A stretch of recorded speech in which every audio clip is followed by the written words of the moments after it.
हर इश्क का मतलब गम नहीं होता, दूरियां बढ़ने से प्यार कम नहीं होता। वक्त बे वक्त छलक जाती है आंखें, क्योंकि यादों का कोई मौसम नहीं होता।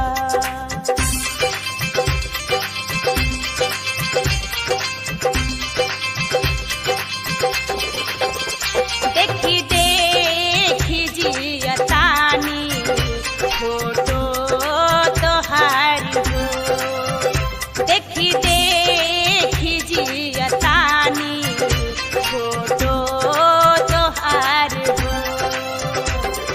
पूनम के रात भी अब, पूनम के रात भी अब लागे अनार हो। देखी देखी जिया तानी फोटो तोहार हो, देखी देखी जिया तानी फोटो तोहार हो।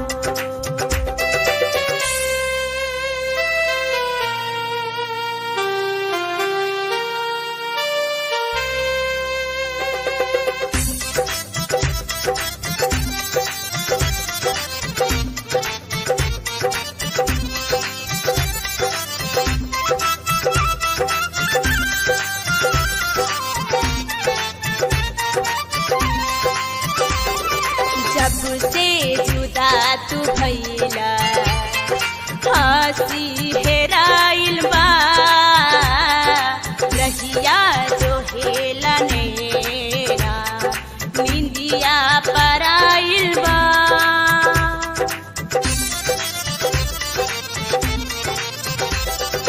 जब से जुदा तू भइला हंसी हेराइल बा,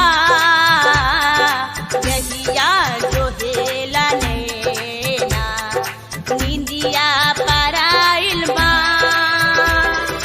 भूले त होठ कारे, भूले त होठ कारे तहरे पुकार हो।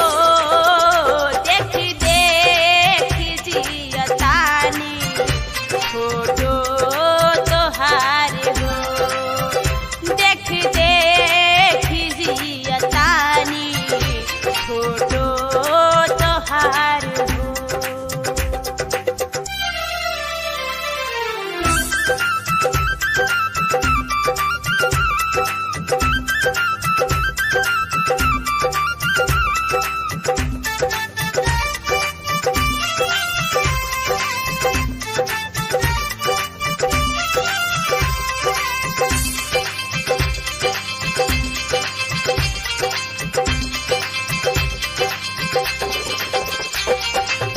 पहिले दिल में चाहते उतने भरल सनम, बेवफा न तो होके कब कबहू केहू से हम।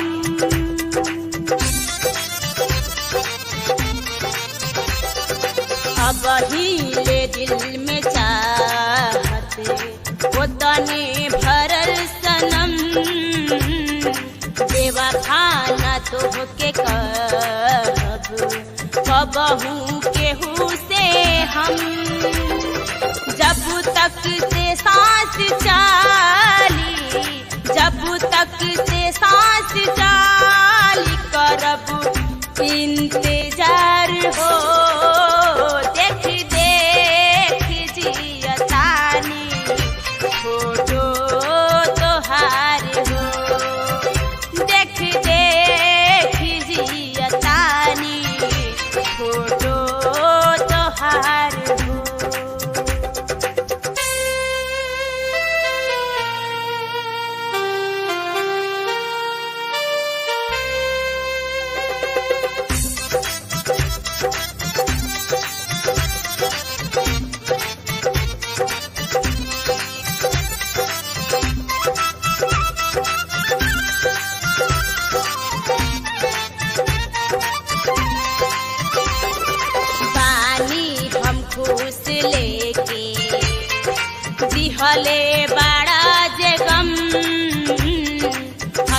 हंस के मोहित सहल